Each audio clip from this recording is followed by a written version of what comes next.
Hey, it's Travis. Too many camp directors run just on gut feel.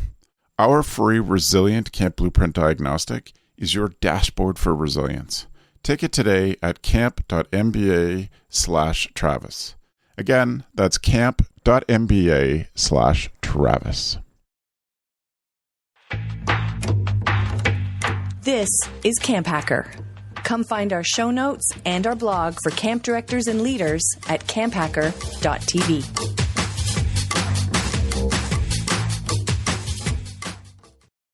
Good day and welcome to our podcast. This is CampHacker, episode 99, recorded on the 29th of March, 2017. On today's show, working well with camper parents. If you would like easy, automatic, free updates of our podcast, you can subscribe in iTunes, Stitcher, or most other places you get your favorite podcasts. This week's CampHacker podcast is sponsored by Go Camp Pro. Go Camp Pro is a year-round online conference for the true summer camp mavericks, the camp pros who can't stand it when people say, "But that's not how we do it around here."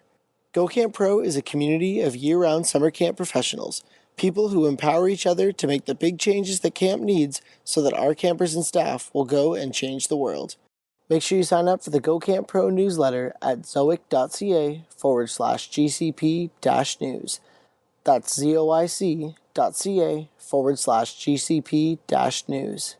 And this week's CampHacker podcast is sponsored in part by camp pros like you who support the show on Patreon. If you've got even one good idea from the CampHacker podcast, you can show your support for the show for as little as $1 per episode. We've got some great rewards too, just like a Kickstarter campaign. Please go to patreon.com/CampHacker. We hope you enjoy the CampHacker show. Hello, Camp Pros, and welcome to the CampHacker podcast. My name is Travis Allison. I run a blog about running a great summer camp at camphacker.tv, and I'm also one of the founding members of gocamp.pro. And my name's Gabrielle Rail. I'm one of the camp directors at Camp Oro. Camp Oro is an all-girls camp in the Laurentian Mountains in Quebec. I'm Corey Harrison. I'm the executive director of YMCA Camp Greenville, and we're a YMCA camp that sits on top of a mountain in Greenville, South Carolina. And I'm Stacy Simpson. I am a consultant and trainer for camps and all different types of nonprofits as well. Awesome. Welcome, Stacy. It's great to have you. Thank you. And Corey, welcome back. Thanks. Great to be back. I was trying to figure out in my head just now if this is show number 3 or 4 that you've been on, maybe even 5. Anyway. No, I think it's probably the lower end of that. Yeah. Which means I need to come back more. It does. It absolutely does. So I'm grateful to have you both here. Our topic today comes from Corey and Stacy, and we're going to get to that in just a second. But Stacy, how did you get started in camp? So I grew up in the Girl Scout program. I started as a daisy in kindergarten, and that's what a lot of my career has been in actually as well. And grew up through that program through a troop where my mom was my troop leader, and started going to camp actually as a program aide. So like a CIT, a lot of camps will call it. So didn't really get into camp until I was in late middle school, high school, and stuck with it from there. That's awesome. And are you still with the Girl Scout camp now? Yeah, sort of. So I worked professionally with Girl Scout councils for 10 years and then made a move about a year ago into independent consulting. So now I work primarily with camps. I work with Girl Scouts of Northern Illinois right now and directly with their outdoor program manager and figuring out where we're going with the camp program there from a strategic perspective and then sort of dabbling in things all over the place. That's awesome. That's awesome. Well, it's great to have you here for the first time, Stacy. Thank you. So today we're going to revisit a topic we talked about a while ago, but it's definitely time for a review. And Stacy and Corey talked to me about this at ACA National this year. We're recording this in March of 2017.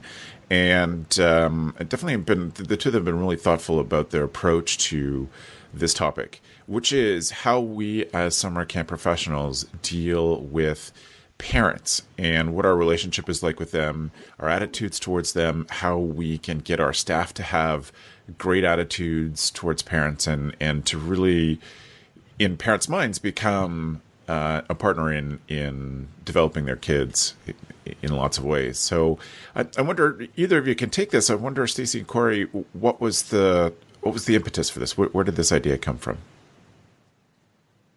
Well, I'll say for me, something happened a couple of years ago while I was the director at YMCA Camp Benson in Northwest Illinois. We had kind of the camping icon, Gary Forrester, out doing some staff training type stuff. And he did this thing where he stood up in front of the room and he said to our staff, he screamed kind of loudly to rally up some excitement.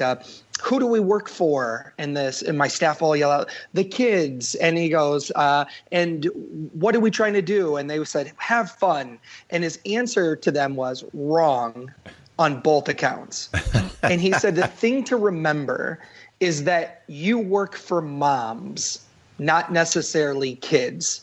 And it was like at that time, this kind of eye-opening moment where I began to realize everything we were doing in marketing, everything we were doing in communication was about a 7, 8, 9-year-old child. And what Gary really helped me start, took me on a journey towards is that idea that really as camp directors, we work for parents, and sometimes even more specifically, at least in the case of my camp right now, 95% of the registrations come from moms. So that's kind of what got me stirring about the idea of how do we communicate and how do we work with parents and what are our attitudes towards parents? Yeah. And I would say that the origin of this for me is different, actually. And then it came up in conversation between the two of us. So from my perspective, I don't have kids of my own. I'm not a parent, but I married a parent who is also a camp director. So maybe we should disclose now that Corey and I are married.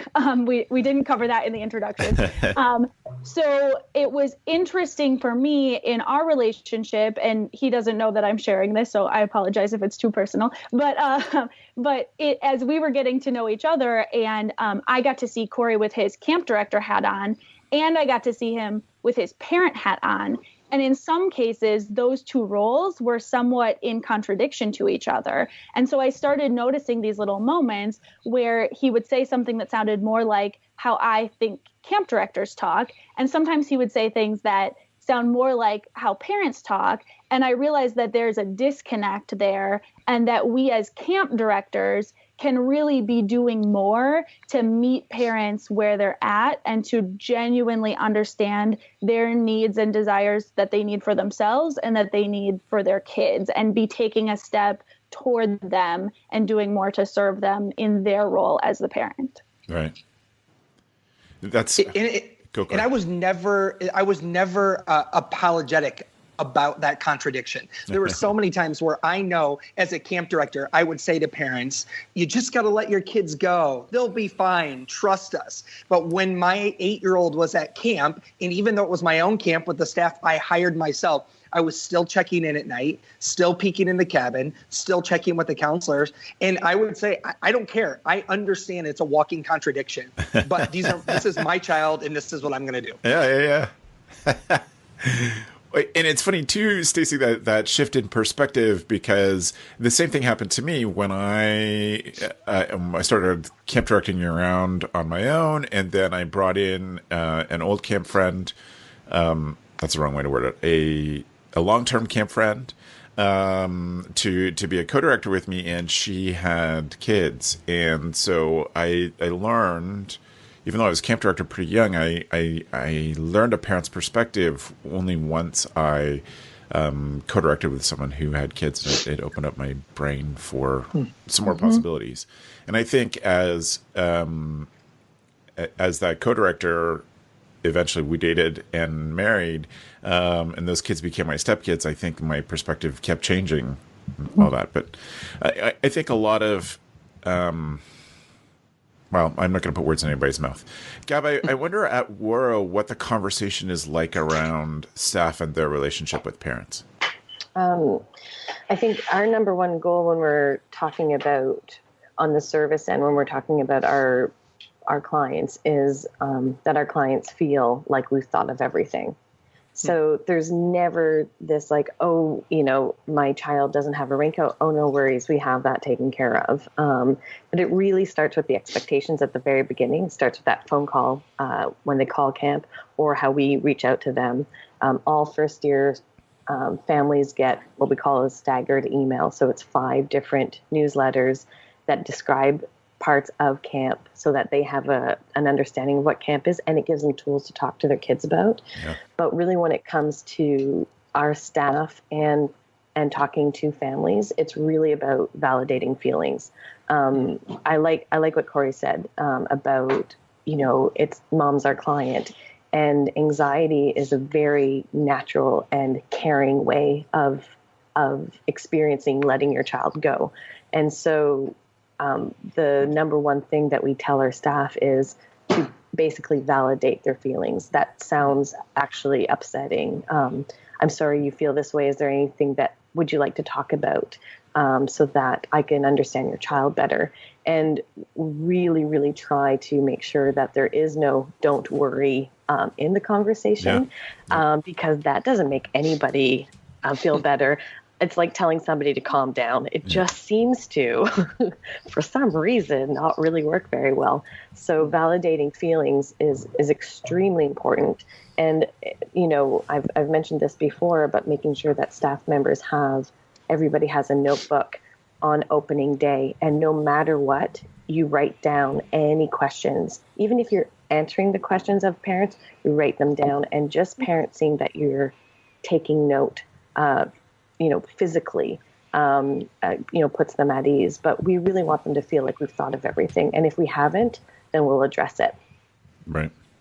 I like that you kind of talk about a couple of those tools and steps that you've put in place for your staff. And I think what I like about this particular topic is that even taking it one step further back, it really boils down to the attitude before you ever even approach the opportunity to meet a parent. And I think what the conversations that got Stacy and I kind of riled up was how often we were going to camp conferences and hanging out with our camp friends and hearing the term helicopter parent used in a derogatory way. I mean, it was almost like how so many people use the word millennials in a way that scorn. They're irritating. To it. Yeah, so irritating.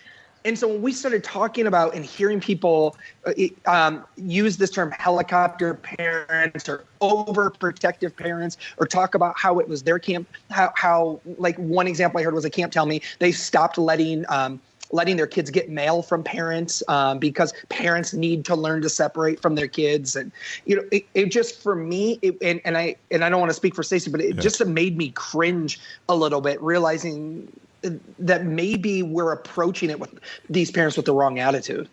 Right. And, I, a couple of years ago, I went with Corey to drop his oldest son off at college and move him into the dorms. And I had this realization as we were having these conversations that taking your kid to camp, especially for the first time, is a lot like taking them to their college dorm room. And no parent is ever ready for that, because that's the day that they are on their own and they have left the comfort and safety of your care and your home. And going to camp is like a mini version of that. And it's catastrophic for some parents. And that's not to be taken lightly by any means. And it's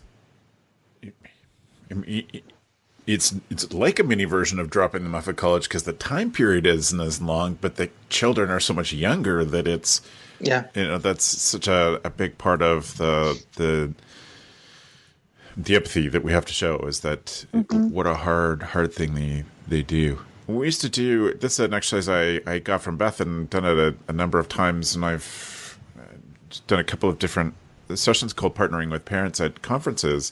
And we used to do a very simple exercise where you do stuff in pairs or threes or fours, and take a poster-sized piece of paper and just draw a kid and name them, and what's their favorite toy, and who's their favorite teacher, favorite subject, etc. And then they have fun doing this little creative exercise. And then I say, okay, crumple those up and we'll put them in the fireplace. We'll start the fire with them tonight. And the whole staff just goes, and I'm like, you have invented this child for 5 minutes. We're talking about taking people's kids that they've had for 7, 8, 9, 10 years that are their biological progeny. And, you're that flagrant, just throwawayness of a piece of paper. You reacted that way. Imagine what it's like. It's absolutely important to first point is to create an experience for staff members to really connect with the fact that they're taking care of children. They understand they're taking care of campers, Right. but taking care of children. And one of my favorite activities is having staff members bring something that's really, really, really precious to them. And, they do a nice little walkabout with somebody else, and they talk about that item, and it might be a necklace that their grandmother gave them, or a photo of a loved one. And, they do a little walk around, and then afterwards I ask, all right, if you feel comfortable, please swap items with the person that you shared, explained this item to. And there's a similar reaction, like, oh, I don't know if I can. And some people are like, okay, but please really take care of this. And then we talk about, what does a parent feel when they're dropping off their child? Is it equal to what you're feeling? Is it more intense? And so what are the things that make us nervous, and what are the things that reassure us? And so I think really, to help parents feel comfortable, we need to help staff understand the responsibility that they have. At the same time, we have to allow staff to feel that we have their backs, and we're going to support them through that responsibility. Yeah. But definitely giving them those tools. And first day of meeting parents can be so nerve-wracking for staff members, and coming up with a system that helps them, like pairing them with a returning staff member. I like giving stickers to staff members that have that say, ask me about ... And then they put underneath, the first time I met my best friend, or when I tipped out of a canoe. Yeah. And it's sort of these chatting conversations. It always revolves around camp. It's usually a funny story or a sentimental story, but it allows for a conversation piece, as they're walking their child to the cabin, or if they're meeting them the first day at a day camp. There's, allowing for these conversations to happen. That builds trust, between staff and parents. Right. Even just being so intentional as to giving your staff. I mean, some camps that listen to this, their staff will start at 16 years old. Most I would say they'd start at college age, but sometimes it's younger. Giving them that name tag allows them to start conversation. Basically, giving them some sort of social script allows them to present as a human being to parents if they're meeting those parents directly, or to establish a relationship with the kid, which of course is really important. But it allows to cross barriers and begin conversations, and conversations, I think, help with a lot of stress, but also basic understanding of the other person's perspective. Yeah. And I think and I'm glad we're kind of talking about some of those tips and tools, because I think that's probably what people kind of joining in here want to get. And for me, one of the things that had to happen first was I had to get beyond just the thought process that I'm doing everything I need to help parents. Well, I have a frequently asked question section on our website, or also I showed you photos and of all of our counselors, and we're sending you lots of photos during the week, and we did do that open house, so that should be enough, right? And sometimes that's just not enough. And so we have begun to strategize and look at ways, how do we take it even to the next level for parents? So the first part was admitting that what we're doing right now might have worked 10 years ago, but it isn't sufficient necessarily for today's parents. Right. And I think that camp directors need to be really self-reflective on this. And it's okay to say, we're not good enough and we need to be doing more. And it's great to have someone that can kind of call you out on that too, because even in preparation for this conversation, I had made a list of, here are some of the things, trying to remember the things we've been talking about in terms of what camps can be doing better. And I said, videos, all the videos, every camp needs all of the videos. Yep. Corey said, yeah, we're on it with the videos. And I said, no, you're not. You need more. You still need more. Even though you have more on the list coming up, you still need more. There's no end point where it's enough, basically. Yeah. Well, videos being the easiest, most popular form of consumable media, great strategy. I think that in general, we just have to be willing to communicate more. Even if you've been a camp director for 10 years and you find that parents have changed, agreed. that you have to change too. Right. Absolutely. Like your staff has changed. Staff's expectations have changed in the past 10 years, and you have little choice but to change too. And with acceptance of that comes a lot less stress, or it's less antagonistic, the relationship, when you're willing to communicate to death. And what's great about the parents that we have coming to camp right now is we've begun to move into a lot of our parents being millennials. Yep. One of the great things about millennials is they consume things in small chunks. Like, we're okay with 10-second Snapchat videos. So there was a day that if you wanted to put together a camp video, it needed to be 22 minutes long, and you had to take it into somebody's living room back in the day, and you'd have to put it in the VCR. And you can just write us a note if you don't know what the VCR is. We'll comment. And now today, one of the things that we just did in the last couple of weeks at Camp Greenville is we just bought Snapchat spectacles. So the Snapchat glasses with video cameras in them, and we're passing them around to staff, random staff throughout the day, so that we're getting constant different 10-second, 20 and 30-second videos of our kids ziplining or horseback riding and things where parents can follow the Camp Greenville Snapchat and engage. It doesn't need to be lengthy, and it doesn't need to be edited. And sometimes the more editing that goes into it, the actually less authentic the moment feels. Yeah. I think a lot of camp directors get nervous about their value system and the goal of their camp, and if you're a camp that's unplugged, or one of it is about, or perhaps it's about building independence, etc. That's where the resistance of change is. And I think that what's helpful is to be creative while you're fitting within your value system, but then also really expressing to your families that come to your camp, not trying to convince them to come to your camp, but just saying, is this the right camp for you? So if they want, consistent feedback throughout their stay, which is totally fine, and your camp doesn't do that, what are you doing to first make parents trust you, follow your values, but not try to convince families to come to your organization, and be very, very transparent about when you're going to contact them, what it's going to be about, and, just sort of really, really clear about what the relationship is between director and parents. Yeah. And once you do that, the sort of that first, especially with first-time parents, once you do it, and then, as you said, Gabs, they trust you, you'll find they're not asking to talk to their child anymore. They're not asking to, why is my child only in 9 pictures out of 100, or things like that. They will begin to trust. But we have to build that foundation of trust first. It's why, when they don't have that, it's why parents are sneaking cell phones into their kids' bags, right? So their kid, you're in the checkout, you're in the check-in line at camp, and you say, do you have any cell phones? And the parent hands you the child's flip phone, and you're like, now listen, I know your child is not using a flip phone.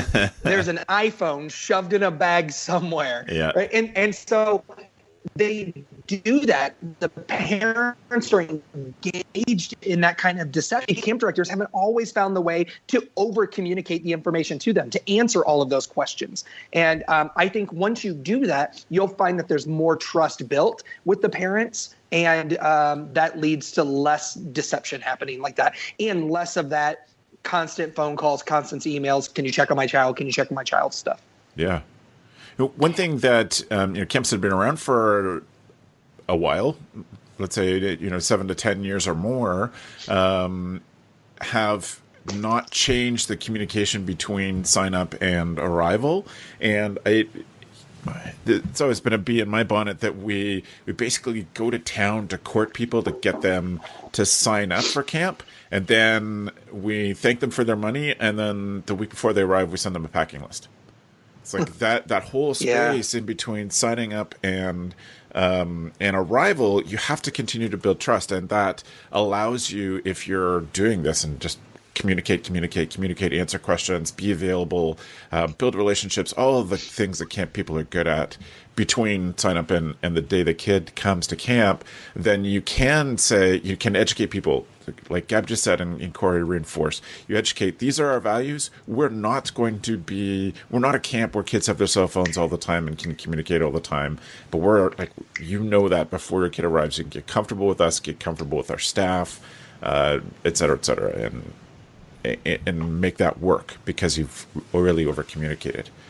One of Corey's camp neighbors, Green River Preserve in North Carolina, has had a ton of success with having what they call new parents meetings. And it was started by Ruby Compton, who's on the Camp Code podcast with Gab.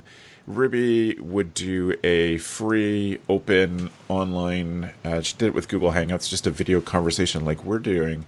And she would have a small presentation and then take any parent questions, and that small presentation would be on one small topic, one fear that parents have about sending their kids, etc. And because the Green River has been good about metrics for a long period of time, they were able to trace those video conversations with parents and having those available, a whole library of answered questions for parents. They were able to trace an 80% reduction in homesickness at camp because of that program. And just working through with parents all the stuff that we've mentioned. Here's how to talk to your kids about camp. Here's what to say the week before. Here's what to say the night before. Here's helping them help you pack their stuff so that the kids know what's coming, etc. There's lots of different things they do, but it was really interesting to me that they had enough measurement to say that they could reduce homesickness by 80% just by that level of communication. Stacey, were there other stuff that the two of you have been thinking about? I feel pretty. I think we're all on the same page in terms of we need to have a better attitude about parents. But what other sort of things were you thinking about, or had you two discussed about how to get our staff better at how to get ourselves better at it and get our staff ready for a better relationship with them? Yeah, so I think a lot of what we've been talking about is how to take this just one step further. So I think the biggest thing is for camp directors and camp staff to first evaluate where are we at right now, what are our attitudes towards parents, and how can we take that one step more positive and one step toward where those parents are at. And then I think that the same concept is I'm all about starting where you're at. So the same concept is true when we look at our staff. So even just maybe it's not handled any differently in staff training this year, but maybe it's in the first couple of weeks during that check-in time. We work with weekly camps mostly, so that as a camp director, you're really observing, or you're sending someone from your admin team to observe how your counselors are currently interacting with parents, and just having that intentional eye to see where are we at right now and what do those interactions look like. Which counselors are really stars at this naturally because they've had some other experience in their life or because they've experienced it here at camp enough to learn the tricks, and which ones might need some more coaching, and really look at that and evaluate first where you're at. I think would be what I would do in my style. Corey's style is a little bit more to just take it and run with it. So I know that he's been working with he has full-time year-round staff, that they've been working already on adding more emails to their list, as you were talking about, Travis, adding more videos in the pre-camp time, and then and training staff more on the interactions in some of the ways that you and Gab were describing. So I would recommend, though, kind of that evaluation period, and then of course checking in on it as well. Yeah. Yeah, and I would say we've done after kind of moving past some of the evaluation process, which, as Stacey said, is pretty short for me. I just go, yeah, this doesn't feel right, or it's not enough. So we've started looking at what are the little touches, and I'm big on it.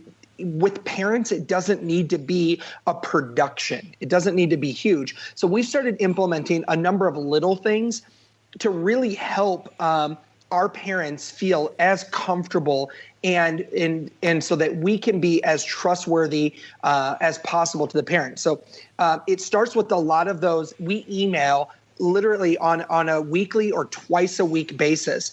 And often it's just a link to a video that a parent might find interesting about about camp. And so we have some things that maybe are unique to our camp, like most camps do. A lot of parents fear that their child is not going to be in on the inside joke or the what is pajama jam or what is square dance and what's expected. So we want to make sure that camp parents have all that information. So we're constantly communicating that out. And we also took camp on some road shows to some popular cities where our campers come from. And we held these we brought pizza and drinks and just come hang out with us and ask us anything you want to know. So we took Camp Greenville on the road to Atlanta and Columbia, Greenville, and different places like that.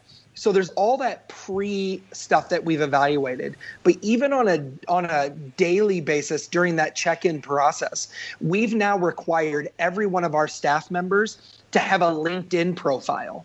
Right. And they hand kind of this one-page paper of their LinkedIn profile to every parent who drops a child off at their cabin. So we're basically know our parents are going to hunt down our counselors. Yep. They're going to Google them. They're going to go searching.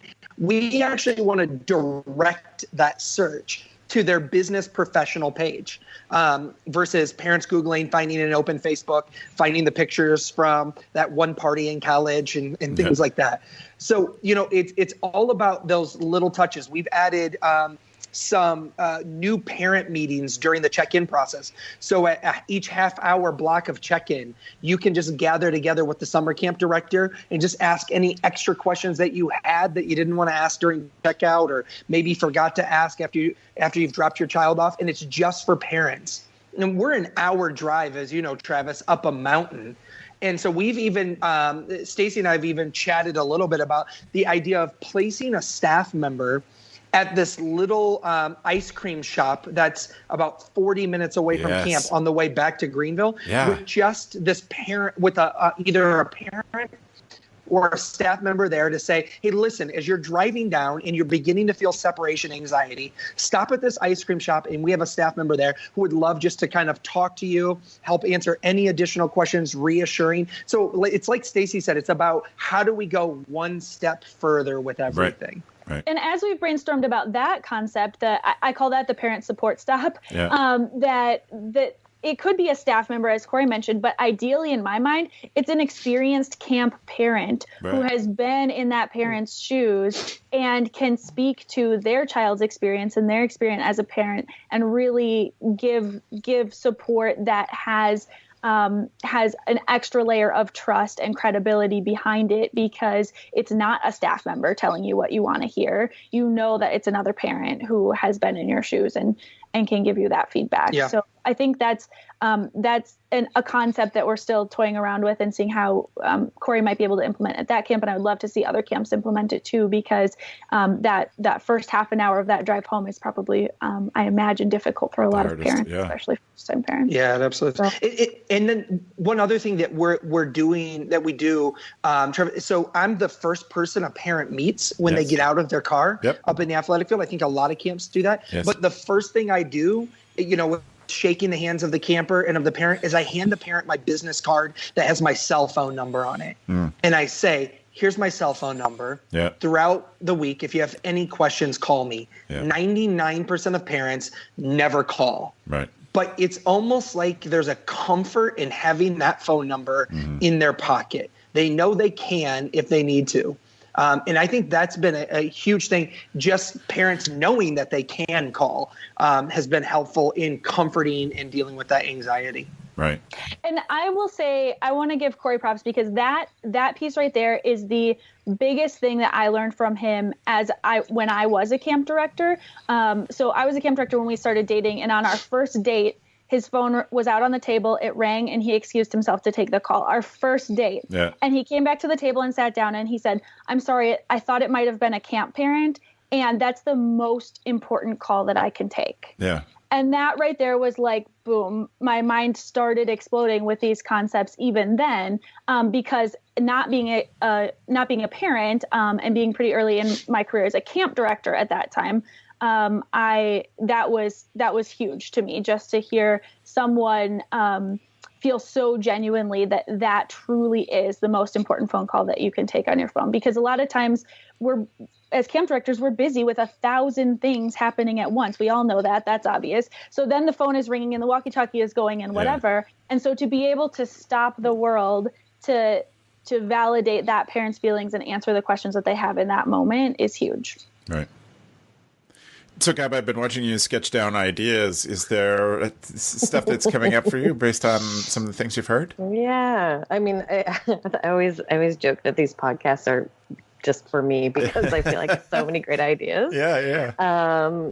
But I like what Stacey was saying, bringing, parents, their care to the next level. And I was thinking, where would I like to start? To do that. And I think one of the ways would be to, contact some first year and second year staff, parents, and say, we want to bring our care to the next level. And I'd love to hear about your experience. And what did you appreciate and what was difficult for you? And genuinely open up sort of conversation. And I think that's a way of course, building relationships. But I think you'll probably get some really great ideas. That just shows this group of parents that you really care. And just by word of mouth of them saying this organization wants to bring their game to the next level, especially for camps that are doing fairly well, to say that that's what you're doing.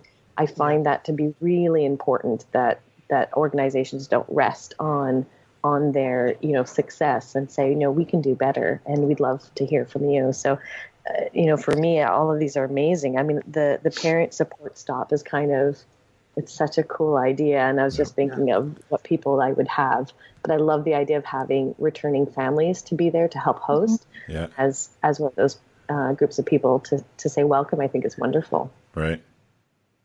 I know what it was.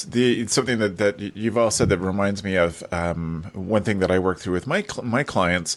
One of the things we do is work through follow-up surveys and try to tune those so you can get the most information. But I definitely agree, and I push my clients to do this, that you can send out do whatever incentives you need to get as much feedback as you can from parents, all of parents. But first-year parents should get a phone call. That there should be a conversation with first-year parents. All of the things that you said, Gab, one thing that I always stress to clients is that they should be asking, in what way did you feel unprepared when you dropped your child off? So what are the things that we could tune up? So how did you feel unprepared? What did you have questions about? So make a list for that, find patterns, find ways to answer all those things before they drop them off. But it needs to be those parents. And I also wouldn't wait till November to have that conversation. I would do it best if you could do it 3 days after the kid arrives or 2 days after the kid arrives. You then have an opportunity to say, I saw your child at swimming today. They're having a ton of fun, made friends with Amy and Sammy. And I just wonder if I have a couple minutes to talk to you, just ask you a couple questions. And a lot of camps won't have the personnel to cover all first-year parents, but most, if they prioritize, could figure out a way to talk to all first-year parents before the summer's over, and get that when it's fresh in their minds and give them the ability to tune stuff up. We are so involved in the camp world, we think that we explain stuff well enough. And, because we're at 100% of the available information about our camp. And, we think if people have 40% of the information, they'll buy from us. But in reality, what we're really what we're putting out to other people is probably only 10% of the information. And you can, of course, overwhelm people. You've all described a process of informing them gradually. And... And that's before they buy and after they buy, just giving them little pieces of more information or reinforcing old information. Same as a new camp family, we get a series of emails. If there's a way to reinforce those when they they sign back up the second time, you're not giving them exactly the same emails, but you can say, don't forget we sent this last year, but if you want to have, our questions, our answers to home loneliness, packing, whatever it is, just reinforce those things because you want to be able. Hey, it's Travis. Camp directors often tell me they're just too tired to take on anything new. That's exactly why my free Resilient Camp Blueprint Diagnostic exists. It doesn't add work, it shows you progress. Quick, free, repeatable, you'll know if your systems are paying off without the guesswork. Try it today at camp.mba/Travis. That's camp.mba/Travis.